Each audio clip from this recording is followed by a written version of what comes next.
tutti e benvenuti su Nero Curvino. Io sono Marta e questo è il primo video del canale. Prima di cominciare ci tengo tantissimo a salutare tutte le ragazze che mi seguono su Instagram, che è il primo spazio di Nero Curvino che ho creato all'inizio di ottobre più o meno, e che oltre a darmi la possibilità di condividere le mie esperienze, le mie conoscenze, i miei esperimenti, mi ha dato anche la possibilità di conoscere tantissime ragazze. Io vi saluto tutte e vi saluto con grande affetto e sono veramente molto contenta di avervi con me in questo progetto. Qui da qualche parte vi metto una piccola icona con il nome con il quale potete trovarmi sia sulla pagina Facebook sia su Instagram.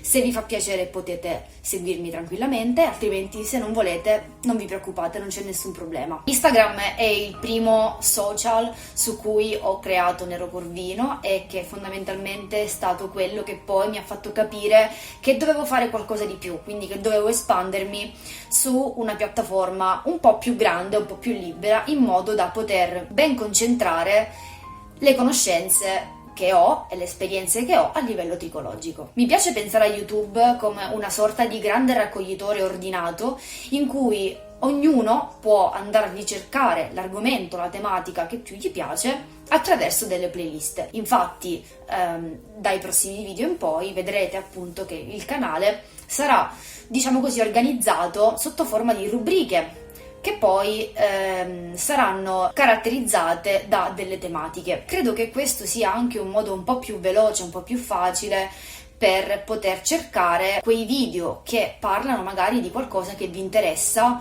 rispetto a qualcos'altro. Avevo fatto qualche giorno fa un piccolo sondaggio su Instagram in cui vi chiedevo quali argomenti avreste voluto che io trattassi all'interno del mio video. Sono sicuramente argomenti che tratterò nei prossimi video. Questo vuole essere più un video introduttivo in cui vi racconto un po' la mia esperienza e come sono arrivata ad oggi. Contate che io ero fondamentalmente un animale con i capelli. Non mi è mai importato molto della loro salute, della loro cura. Ero piuttosto sbrigativa, non ero una persona che amava dedicare moltissimo tempo ai capelli e ero, come moltissime ragazze, una persona che abusava molto dei mezzi di calore, soprattutto di piastra e arricciacapelli. È capitato moltissime volte anche semplicemente per pigrizia di piastrare addirittura i capelli bagnati. Non c'è cosa più sbagliata che piastrare i capelli da bagnati. Io oggi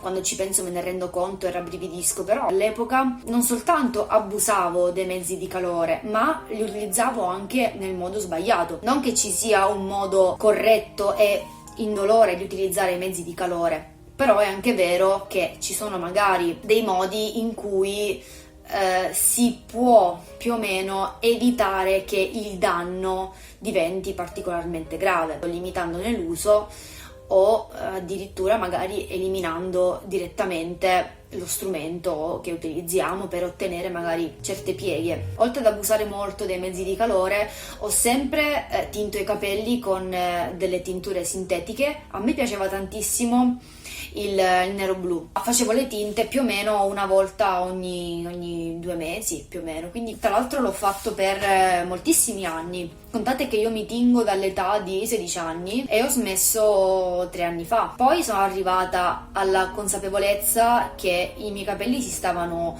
rovinando e questo mi dispiaceva perché cominciavano ad avere un'importanza per me, nonostante avessero sempre avuto un certo valore, però non li avevo mai guardati da un punto di vista della salute. Io l'ho sempre guardati da un punto di vista di accessorio, come mezzo che mi aiuta a esprimere la mia personalità e il mio carattere o il mio stile. A un certo punto mi sono resa conto che si stavano rovinando. Io mi ricordo che facevo la tinta a volte anche prima della data in cui avrei dovuto farla, perché vedevo le doppie punte che cominciavano ad imbiondirsi. La tinta cominciava un po' a scaricare nel corso del mese e le punte cominciavano un po' a schiarirsi, e queste doppie punte che erano bionde cominciavano un po' a vedersi, e a volte io dicevo appunto cavolo, devo fare la tinta perché devo coprire le doppie punte, cioè non perché effettivamente mi servisse per una ricrescita o altro. Ero molto attenta a coprire i danni che aveva la mia chioma, però non mi arrendevo e ho continuato a utilizzare mezzi di calore per un po' di tempo. Poi nel 2017 ci fu la svolta in cui ho detto basta, adesso dobbiamo fare qualcosa e dobbiamo recuperare questi capelli perché così non va bene, anche perché non allungavano molto. La mia crescita naturale è sempre stata abbastanza buona. Il fatto è che i capelli quando allungano e sono molto rovinati in punta si spezzano, quindi ti dà l'illusione che il capello non allunghi, quando in realtà il capello dalla radice allunga. Però nel momento in cui arriva a quel punto in cui si spezza è normale che hai l'illusione che non crescano, e questo è un problema molto diffuso. E poi io ho detto basta, adesso passiamo all'ecobio. Ho intrapreso questo percorso, ho eliminato tutto ciò che era siliconico, tutto ciò che era dannoso. I mezzi di calore sono stati forse la cosa che mi ha fatto più male da lasciare fondamentalmente. Però non tornerei mai più indietro. Ecco, oggi ho raggiunto degli obiettivi veramente belli. Io sto molto bene con la mia chioma, esprimo benissimo la mia personalità e il mio stile, anche avendo i capelli sani. Mi rendo conto che il capello non ha lo stesso valore per tutti noi, ovviamente, è giusto così. Io penso che una persona debba anche dare importanza a quello che sente, oltre a dare importanza magari al capello in sé per sé e alla sua salute. Ci sono persone che preferiscono magari avere un capello distrutto, decolorato, però magari dire ok, il mio capello verte in uno status pietoso, però io preferisco avere un capello così che esprime la mia personalità piuttosto che avere un capello lungo, avere un capello sano, bello, perfetto, che però non sento mio. Mi sono trovata molto bene con l'ecobio, purtroppo non ho risolto alcuni problemi che avevo e che mi porto dietro a livello genetico. Da parte di mia mamma abbiamo la pelle estremamente grassa, cioè voi contate che noi in famiglia siamo dei frantoi umani. Questo porta a lavare i capelli molto più spesso. Ho lavato i capelli molto frequentemente quando ancora utilizzavo sia l'ecobio sia anche i prodotti siliconici, perché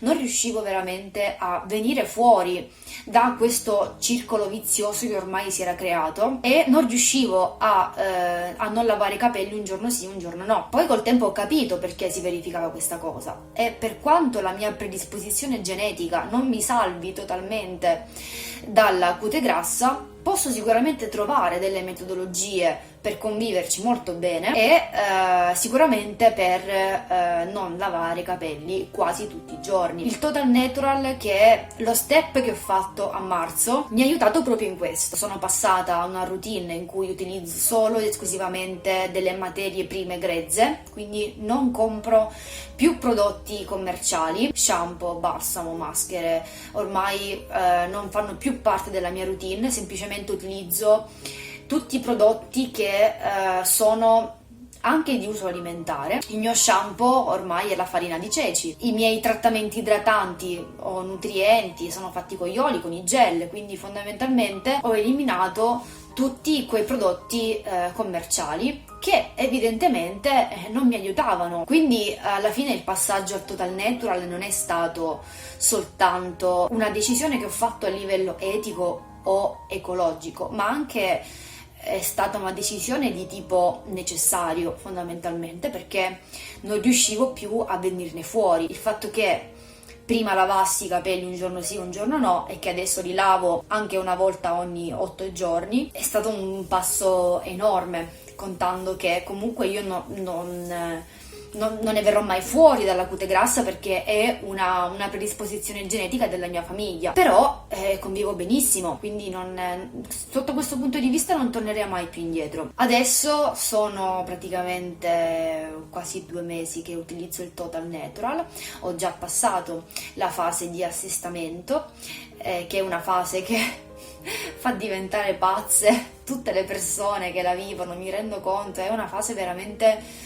molto brutta perché i capelli sono veramente uno schifo e sono ingestibili. Però passata la fase di assestamento è stato un cammino tutto in discesa, assolutamente. Io non mi pentirei mai della scelta che ho fatto e anzi ci tengo a passare questo messaggio. Anche per questo ho aperto Instagram e ho aperto adesso YouTube, perché non voglio utilizzare questi mezzi che ho a disposizione solo per divulgare i miei progressi, ma anche perché mi piacerebbe che molte persone o molte più persone si approcciassero a questo mondo, perché è veramente un peccato non conoscerlo. Io penso di essermi dilungata veramente tanto, vi chiedo scusa. Io vi lascio giù i link per seguirmi sia su Instagram sia su Facebook, se avete piacere ovviamente. E se avete delle domande o volete darmi dei consigli sulle tematiche da trattare all'interno del canale, potete scrivermi giù nei commenti, oppure anche su Instagram sotto ad esempio le storie, sotto alle foto, in modo tale da avere anche un'idea su quello che potrebbe interessarvi di più come argomento. Io vi saluto qua e noi ci vediamo al prossimo video.